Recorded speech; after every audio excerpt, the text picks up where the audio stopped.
a ir encontrando lo que el seminario pide, lo que corresponde a semiología clínica aplicada, más que hacer el análisis propio y exclusivo de lo que es semiología como tal. Bueno, pues gracias, como siempre, al comité. En esta oportunidad siempre se me ha solicitado realizar la parte de semiología de esófago, estómago, intestino delgado y grueso. Y lo principal, pues hay que considerar que la bibliografía no es una limitante para nosotros. Es algo que siempre tenemos a la mano para poder revisar y poder verificar todo lo que se está brindando en esta ponencia. Hablando de lo que corresponde al contenido. En relación al contenido, pues vamos a hablar de lo que corresponde a la primera parte de todo aspecto semiológico, que es la anamnesis. Vamos a pasar a ver y verificar cuáles son las características en lo que corresponde a semiología de esófago, semiología de estómago, la parte de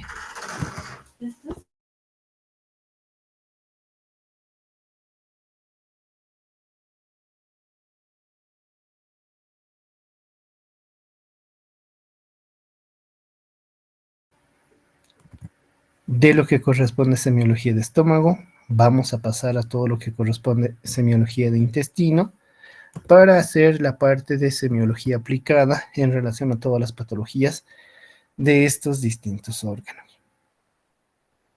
Finalmente, hablaremos de las consideraciones finales para pasar a la ronda de preguntas como corresponde. Dentro de lo que corresponde a semiología aplicada, nosotros debemos entender que existen 3 pilares diagnósticos para lo que es cualquier tipo de patología.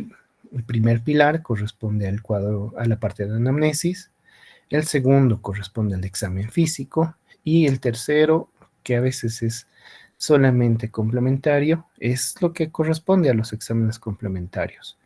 Y dependiendo a las patologías, dependiendo a los órganos involucrados, los porcentajes entre estos 3 pilares van modificándose de forma distinta. Pongamos un ejemplo. Si nosotros hablamos de lo que corresponde a patología reumatológica, hay que considerar que dentro de lo que es patología reumatológica, tenemos dentro de los 3 pilares una distribución equitativa. ¿Por qué? Porque si bien la anamnesis es una forma adecuada de poder obtener información propia del paciente, el examen físico muchas veces queda limitado y por lo general, para tener un diagnóstico preciso, pues tenemos que tener un examen complementario confiable y tener los resultados de los mismos para poder iniciar un esquema de tratamiento. Y es por eso que en lo que corresponde a reumatología, nosotros coincidimos de que estos 3 pilares se dividen de forma equitativa. Poniéndolo de forma numérica, de un 100%, cada uno correspondería al 33.3%. Vamos a hacer el mismo análisis, por ejemplo, con lo que corresponde patología neurológica. Si nosotros hacemos el mismo análisis de los 3 pilares de diagnóstico, tenemos que considerar que estos se dividen ya no de forma equitativa, sino que existe un amplio margen de diferencia entre lo que es anamnesis, examen físico y exámenes complementarios. Algunos autores indican que la anamnesis y el examen físico se distribuyen entre el 40 y 45% de forma igualitaria, sumando el 80 y 90% correspondientes, y en la parte de exámenes complementarios solamente quedaría el 10%. ¿Por qué hacemos el énfasis en estos dos aspectos? ¿Por qué? Porque, por ejemplo, existe una tendencia mundial que nosotros la reconocemos bajo la frase time is brain, que significa tiempo es cerebro. Y en ese sentido, un diagnóstico temprano va a condicionar que tengamos una terapéutica temprana. Y muchas veces esto solo y exclusivamente se basa en la anamnesis y en el examen físico correspondiente. Pero en lo que corresponde a la parte abdominal, Hay que considerar que tanto la anamnesis como el examen físico son los pilares más importantes. Sin embargo, también los exámenes complementarios se hacen relevantes para ciertos casos en específico y vamos a hacer la diferencia en lo que corresponde, por ejemplo, en patología esofágica. En patología esofágica, nosotros vamos a analizar, por ejemplo, lo que corresponde a disfagia orofaringea y disfagia esofágica como tal. Y para poder hacer este análisis de estos dos, tenemos que considerar que la anamnesis es fundamental. ¿Por qué? Porque nos va a brindar datos esenciales del paciente, como por ejemplo el dolor, la dificultad de la deglución, tener algún síntoma asociado y en relación al examen físico, nosotros vamos a analizar que, por ejemplo, no existe una maniobra específica o clara para diferenciar estos dos tipos de disfagia. Sí existen maniobras o eh, descripciones de características de la deglución que lo vamos a ir revisando posteriormente, pero no hay una maniobra como por ejemplo la maniobra de Murphy que nos ayudaría a diferenciar un cuadro de colecistitis aguda. Y en ese entendido, en lo que corresponde a patología esofágica, muchas veces la anamnesis llega a tener hasta un 60% de posicionamiento en lo que corresponde los tres pilares de diagnóstico.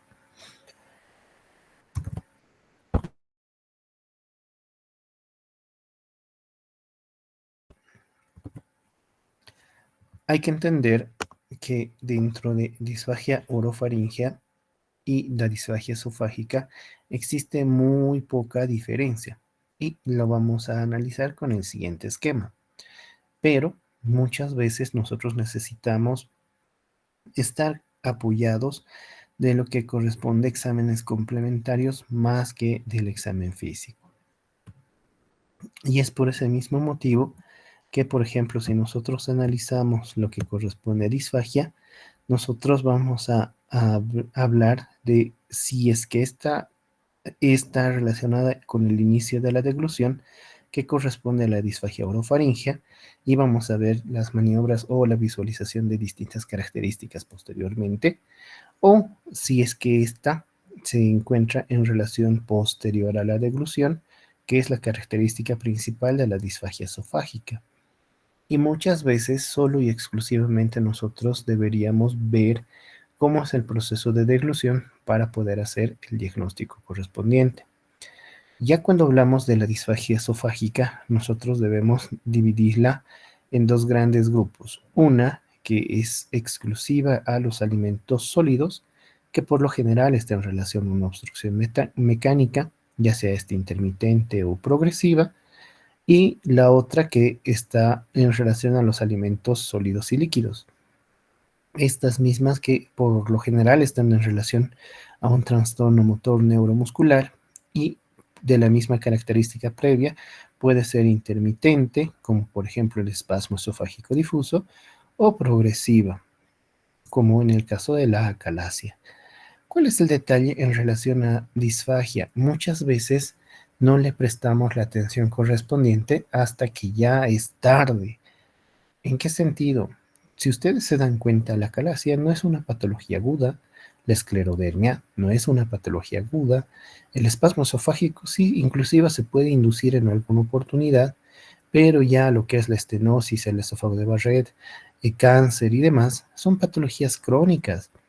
Y es por ese mismo motivo que el análisis de lo que corresponde a disfagia tiene que prestar una atención muy alta en lo que corresponde a los síntomas acompañantes, motivo por el cual disfagia es un arte en lo que corresponde al diagnóstico correspondiente. Y en ese entendido, hay que entender que nosotros debemos hacer una anamnesis adecuada porque si ustedes se fijan, no hay un examen físico definido, no hay una maniobra exclusiva para hacer el análisis de patología esofágica.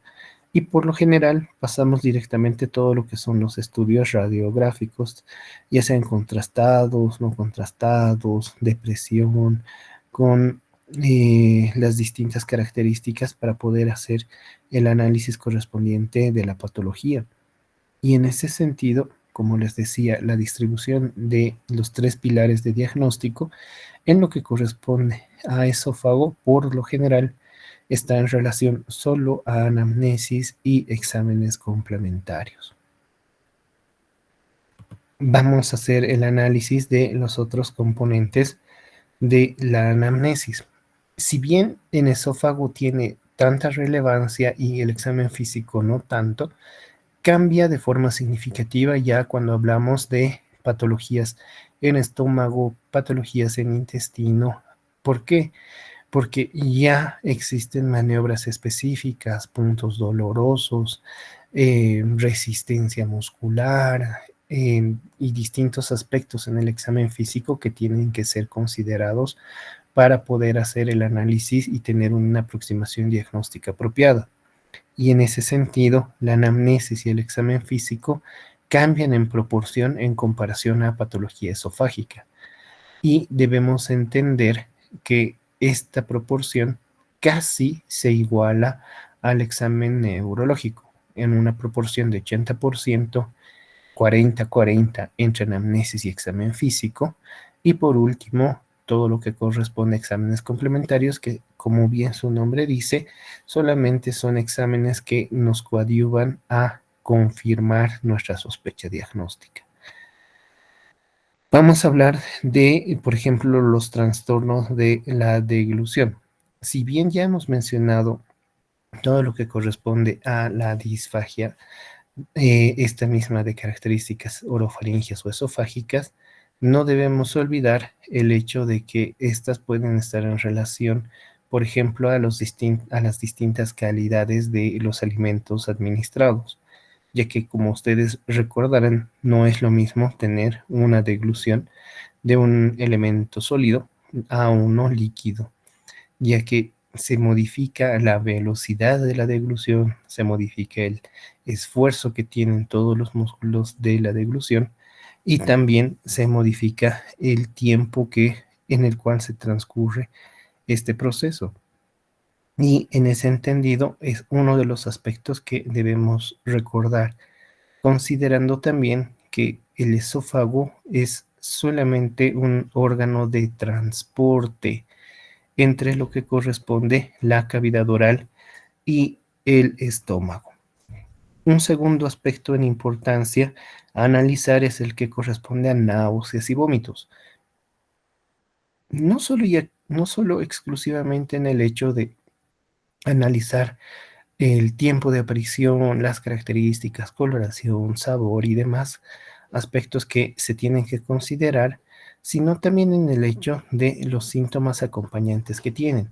Y esto lo vamos a analizar en el contexto, por ejemplo, de patología cuando nosotros hablemos de hemorragia digestiva alta o baja, misma que por esos aspectos secundarios, como por ejemplo ser los parámetros vitales, podemos lograr diferenciar si es que se encuentra en una fase activa, inactiva, compensada o no.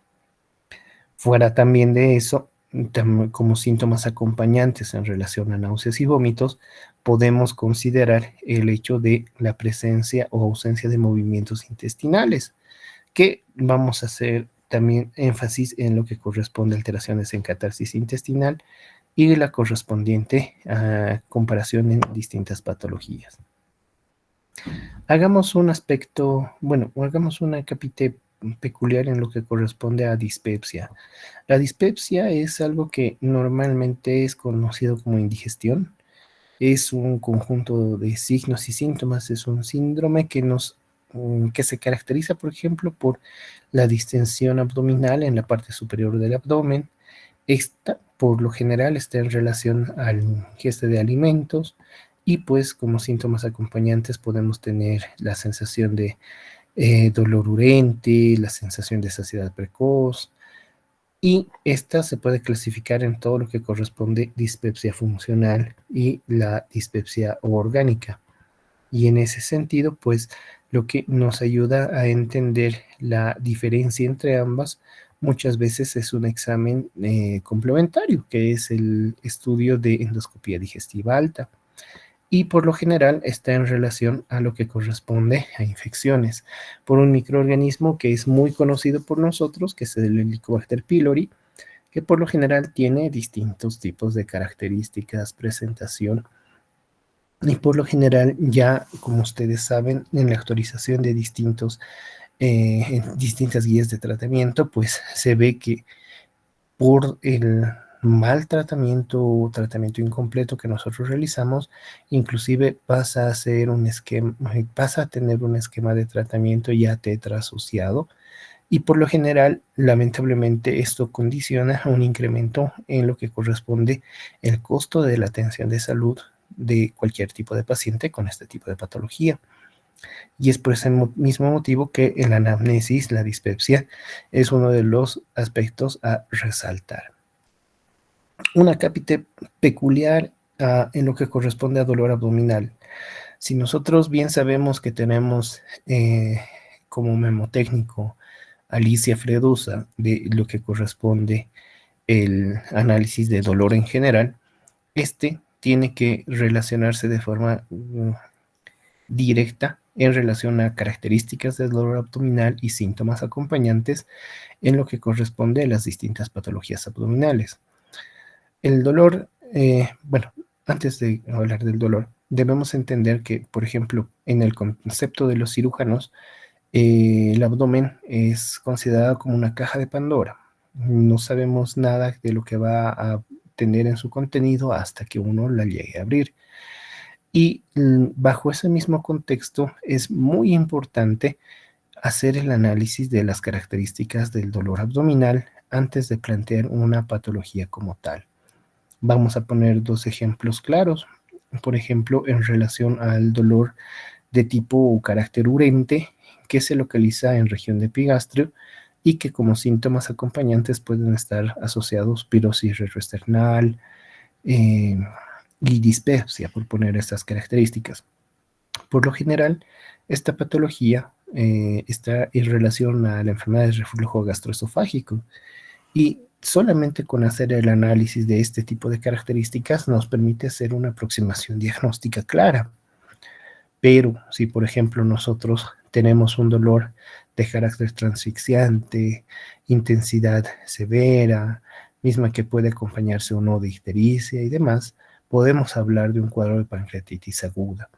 Entonces, las características del dolor abdominal y los síntomas acompañantes son aspectos relevantes para poder plantear distintos tipos de patología abdominal. Vamos a hablar también de lo que corresponde a alteraciones en catarsis intestinal. Dentro de lo que corresponde a alteraciones de catarsis intestinal tenemos dos grandes extremos.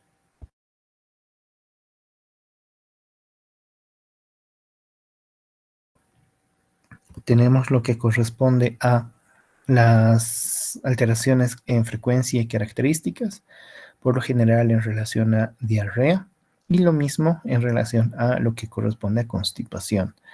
Estos dos grandes extremos normalmente están representados semiológicamente por la escala de Bristol, que nos permite identificar cuáles son las características de estas deposiciones que presenta el paciente. Y por último, pero no en importancia, nosotros debemos recordar que para patología de esófago, estómago e intestino, los antecedentes son muy importantes. ¿Por qué? Porque normalmente pueden estar en relación a patologías, por ejemplo, neoplásicas en el caso del esófago, y la carga genética que uno puede llegar a tener es muy alta. Ejemplo segundo, que corresponde a también patología esofágica, puede estar en relación, por ejemplo, un esófago de Barrett en los pacientes que presentan vómitos de forma crónica. Ejemplo, los pacientes psiquiátricos, los pacientes que consumen bebidas alcohólicas en abundante cantidad, fuera de todo lo que corresponde a las características de ictericia, que pueden estar asociados en este último caso. Y también debemos considerar la asociación genética a lo que corresponde el síndrome del intestino irritable, que como características principales pues presenta alteraciones en lo que es catarsis intestinal. Si nosotros tenemos estos aspectos relevantes en relación a la anamnesis, se dan cuenta que haciendo una adecuada anamnesis y un adecuado examen físico, vamos a poder tener una adecuada aproximación diagnóstica. Pero como segundo pilar en importancia, nosotros debemos tener la parte de examen físico. Algo que hemos estado trabajando con los alumnos con los cuales hemos estado rotando es poder mejorar la forma de descripción de las distintas maniobras semiológicas, en las cuales colocaríamos ciertos aspectos relevantes para poder hacer una descripción más unificada, por así decir, de una misma maniobra, en la cual tenemos distintos aspectos a considerar, por ejemplo, la posición del paciente, la localización o posición del explorador, verificar si esta es una maniobra mono o bimanual, la colocación de estas manos y si estas manos de evaluación son activas o pasivas, las acciones que uno debe realizar para la palpación, por ejemplo, ascender la mano desde fosileaje derecha hasta hipocondrio derecho, y las acciones que, por ejemplo, pedimos al paciente que realice. Por ejemplo, en relación a a semiología de hígado, nosotros pedimos para que descienda al paciente que inspire de forma profunda y normalmente con las maniobras vamos ascendiendo hacia hipocondrio derecho. Como último aspecto, pero no menos importante, es describir los hallazgos que nosotros vamos a encontrar en estas maniobras. ¿Cuál es el problema de este contexto de descripción de maniobras en relación a la patología de esófago, estómago e intestino? Lamentablemente, hemos revisado distintos tipos de maniobras para este tipo de segmentos del sistema digestivo y pues no hay unas maniobras directamente dirigidas a lo que corresponde, por ejemplo, esófago. Como les decía al principio de la exposición, no hay una maniobra exclusiva para poder diferenciar si es una disfagia de origen orofaringeo o esofágico, y por lo general nos basamos solamente en hacer la inspección de todo lo que es la deglución, teniendo distintos aspectos en relación a la deglución. Por ejemplo, la deglución forzada, la supraglótica, la supraglótica. Y aquí empiezan a describirse dos maniobras, que es la maniobra de Mendelssohn y la maniobra de Masako, que por lo general tiene la intención de solamente verificar si la laringe, una se encuentra elevada durante la deglución y la otra si tiene la deglución, por ejemplo, con la presencia de la lengua entre los dientes, sin que exista un bolo alimenticio. Pero no es una maniobra específica como, por ejemplo, la maniobra de Chaufard para evaluación de hígado. Y es justamente por ese mismo motivo que el examen físico semiológico de esófago queda relegado solo y exclusivamente a la inspección, no existiendo una maniobra específica para poder hacer la evaluación. Caso completamente distinto a lo que es el estómago. En el estómago nosotros debemos considerar el hecho de que existe una maniobra, solo una, en lo que corresponde la evaluación de estómago, que es la maniobra de bazuqueo gástrico. En este caso sí podemos aplicar lo que anteriormente habíamos descrito. El paciente tiene que estar en decúbito dorsal, el explorador en el lado derecho del paciente, en el cual tiene que estar mirando hacia la región facial del mismo. Es una maniobra monomanual, es una maniobra en la cual los pulpejos de los dedos tendrían que estar en forma de garra, localizados a nivel de epigastrio, y la acción que se realiza es una maniobra de una impulsión hacia la parte de abajo en región epigástrica. ¿Cuáles son los hallazgos y qué es lo que nosotros normalmente deberíamos encontrar? Es solamente ese sonido líquido que normalmente se puede encontrar a nivel de cavidad bueno, del epigastrio hasta 6 horas después de la ingesta de distintos alimentos, variando el tiempo en relación a si estos son alimentos sólidos, líquidos y demás.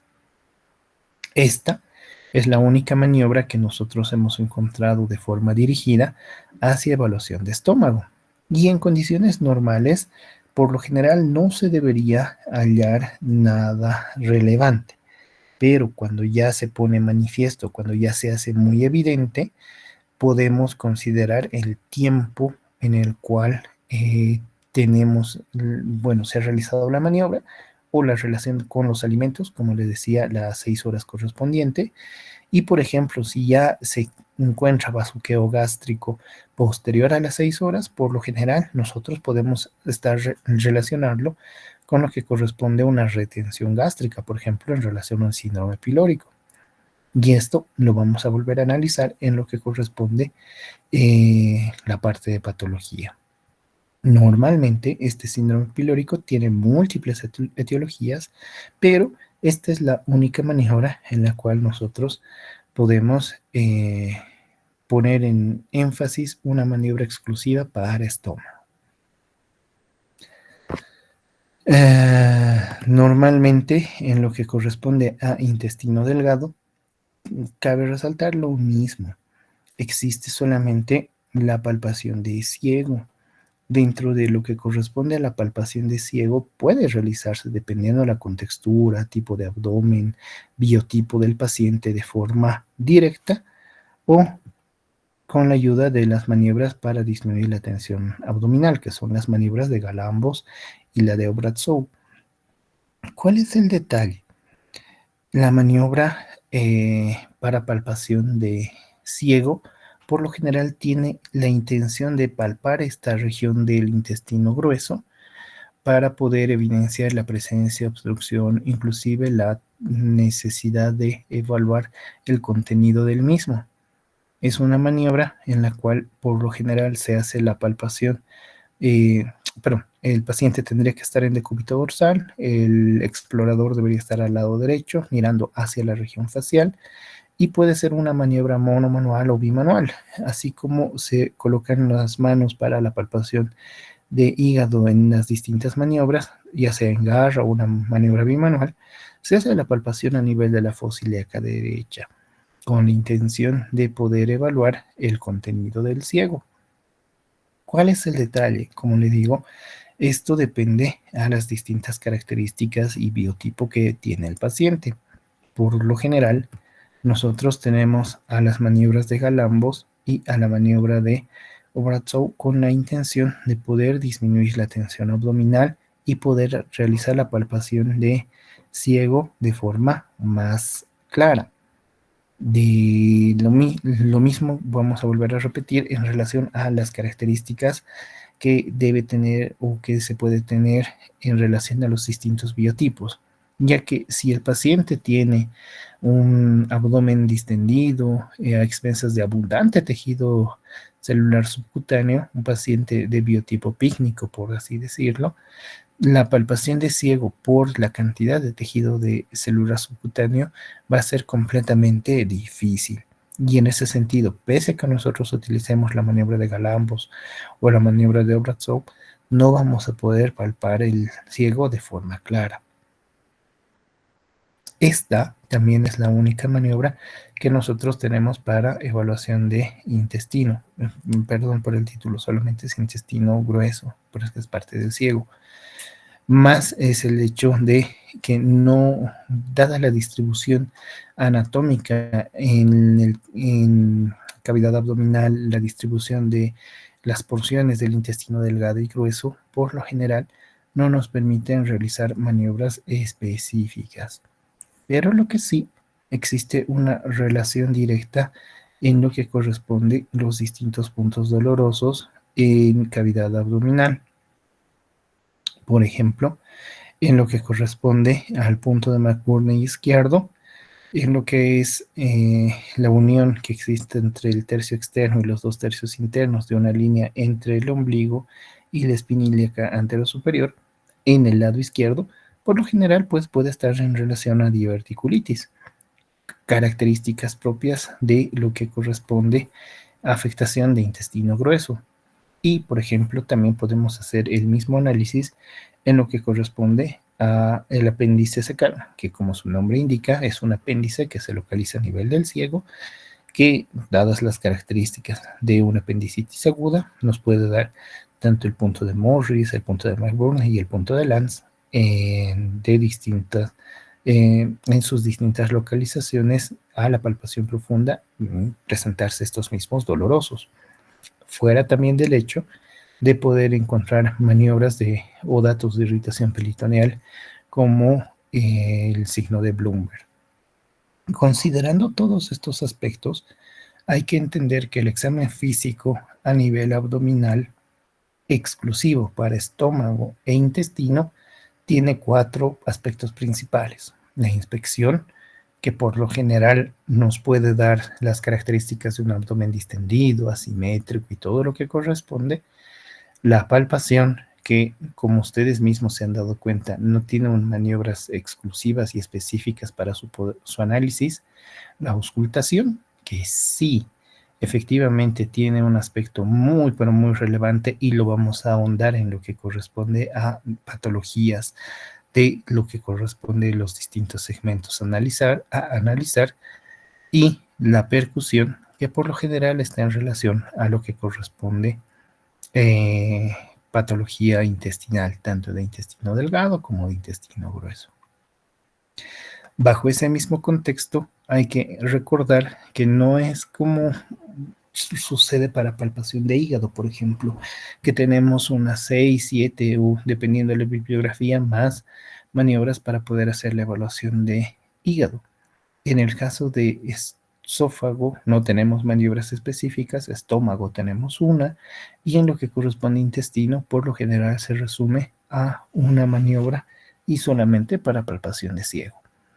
Pero ya en la correlación clínica y patología que nosotros vamos a analizar a continuación, debemos entender que existen distintas características que combinan inspección, palpación, percusión y auscultación, y la parte de anamnesis para poder llegar a un diagnóstico establecido. Ya para ir concluyendo, vamos a hacer el análisis de lo que corresponde a patología y nos vamos a centrar a 6 patologías como tal para que nosotros podamos entender la relevancia de la anamnesis y el examen físico dirigido para poder llegar a este tipo de diagnósticos. La primera patología que vamos a analizar es la enfermedad de reflujo gastroesofágico. Hay que entender que este tipo de enfermedad es una enfermedad que tiene una etiología, tiene un factor desencadenante y por lo general tiene una clínica específica que está en relación a dolor abdominal, este mismo que se tiene que localizar a nivel del epigastrio y de característica principal es de un tipo urente, mismo que se tiene que acompañar, por ejemplo, de pirosis retroesternal para poder tener esta aproximación diagnóstica. ¿Cuál es el detalle? La enfermedad de reflujo gastroesofágico, dependiendo de sus distintas condiciones, qué sé yo, una hernia hiatal, una hernia por deslizamiento, un esófago de Barrett, distintos tipos de patología que van a condicionar la aparición de estos hallazgos, por lo general tienen como factor que va a definir la etiología un examen complementario, que es una endoscopía digestiva alta. Ya haciendo el análisis de otro tipo de exámenes complementarios, como por ejemplo lo que corresponde una radiografía, una manometría esofágica, sí nos ayudaría, pero no es al 100% diagnóstico como tal. Completamente distinto de una segunda patología muy común en nuestro medio, que es el síndrome ulceroso péptico. Los síntomas de la enfermedad ulcerosa péptica, por ejemplo, tienen un valor predictivo limitado. ¿Qué significa? Que lamentablemente son muy inespecíficos, que varían de paciente a paciente, pero por lo general tenemos una manifestación característica que es el dolor quemante o urente que se presenta a nivel del epigastrio. La característica principal de este es que se exacerba, por ejemplo, con el proceso de ayuno prolongado y por lo general se mejora con lo que corresponde en la ingesta de alimentos. En ese sentido, no es muy claro identificar de forma clínica la etiología de este síndrome ulceroso péptico, pero existe una diferenciación en relación a la anamnesis entre, por ejemplo, las dos etiologías principales, una úlcera duodenal, una úlcera gástrica, que son las dos etiologías más relevantes en un síndrome ulceroso péptico, y la forma de diferenciar en relación a la anamnesis es que en los pacientes con úlcera duodenal tienen sensación de hambre y dolor epigástrico en horas de la noche. Por el contrario, en los pacientes que presentan úlcera gástrica, el dolor abdominal es postprandial. Ingieren alimentos y por lo general presentan dolor. Fuera del componente de los síntomas acompañantes que pueden llegar a presentar, como por ejemplo los episodios de náuseas, vómitos, que ya en relación a las distintas características que pueden presentar, se tienen que analizar como en una de las siguientes patologías, que es el síndrome pilórico. Tercera patología en importancia y en relevancia es la hemorragia digestiva, ya sea alta o ya sea baja. Si bien nosotros tenemos una diferenciación clara de hemorragia digestiva alta y baja, en la que por lo general la hemorragia digestiva alta se representa a la anamnesis y a la clínica por hematemesis, melenas, alteraciones, en este caso, por ejemplo, con los signos vitales, taquicardia, taquipnea, hipotensión, que nos darían la diferenciación entre si es una hemorragia digestiva alta activa o inactiva, compensada o descompensada hemodinámicamente. Debemos entender que no se debe dejar de lado el componente de una hemorragia digestiva baja, ya sea esta representada por proctorragia, hematoquesia y las distintas etiologías que nos pueden presentar. ¿Por qué es tan importante hacer el análisis de una hemorragia digestiva, ya sea alta o baja? Porque si ustedes se dan cuenta, lamentablemente carecemos de una forma de diagnóstico precoz. Solo nos debemos guiar por la anamnesis y tener claro los distintos conceptos como hematemesis, que es vómitos con contenido hemático rojo, claro, o en casos extraordinarios ya cuando tiene el proceso de deglución a nivel del estómago, se procede a tener vómitos oscuros, porráceos. Es completamente distinto a considerar el hecho de que solamente sea un vómito de características gastrobiliosas, ya que en ese sentido el análisis propio de las características de los vómitos nos daría el diagnóstico definitivo. Lo mismo sucede con el contexto de proctorragia y hematoquesia en el contexto de hemorragia digestiva baja. Y como les decía, los aspectos como el hecho de alteraciones hemodinámicas, taquicardia, hipotensión, por ejemplo, nos dan los aspectos para poder definir si esta hemorragia, ya sea alta o baja, se encuentra activa y si es que presenta datos de inestabilidad como tal. Cuarta patología importante, y en relación a el síndrome pilórico, debemos considerar el hecho de que el síntoma más frecuente del síndrome pilórico es el vómito, porque está presente en más del 90% de los pacientes y por lo general casi en el 41% pues se produce más de un vómito en el día, estando en relación a lo que corresponde los vómitos postprandiales mediatos o en Y en el examen físico, la maniobra de bazuqueo positiva posterior a las 6 horas de ingesta de los alimentos. Y hay que entender que dentro de la etiología completa del síndrome pilórico existen muchos factores, compresiones extrínsecas, afectación intrínseca del píloro, que va a condicionar estas características del síndrome pilórico, que por lo general están en relación a, en nuestro medio, a patología neoplásica.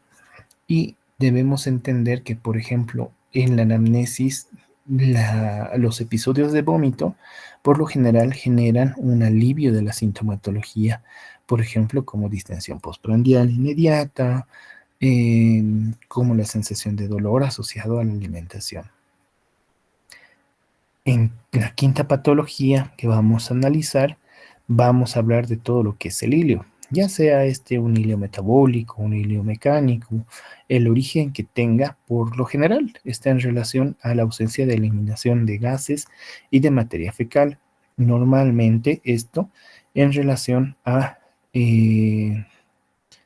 distintos tipos de origen, ya sea, como les decía, mecánico o metabólico, y por lo general dentro de las manifestaciones clínicas relevantes está el timpanismo en el marco colónico, que es por lo general lo que nosotros encontramos, y en caso extraordinario de, por ejemplo, encontrar un vólvulo de sigmoides, tenemos que empezar desde lo que corresponde a la inspección abdominal, ya que la distensión del abdomen sería de características asimétricas, acompañados, como les decía, del timpanismo a la percusión. ¿Cuál es el detalle en relación a lo que conlleva el hilio? Si bien el hilio puede tener distintas etiologías, algo que sí debemos hacer el análisis de forma profunda es el hecho de lo que corresponde las características de los vómitos, porque los vómitos inicialmente pueden ser de características alimentarias y pasan en una segunda instancia a ser de características gastrobiliosas, y por último, ya dadas las características de la retención o la parálisis que existe en los intestinos, pueden convertirse en fecaloides.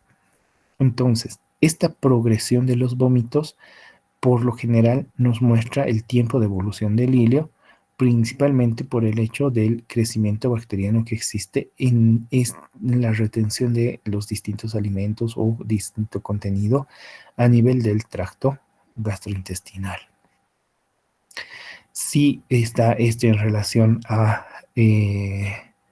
dolor abdominal, pero también en relación a la auscultación a nivel abdominal podemos llevar datos relevantes, por ejemplo, la ausencia de ruidos hidroaéreos, y si existen aún ruidos hidroaéreos, por lo general estos tienen características de tener un timbre metálico que nosotros conocemos como el intestino de lucha.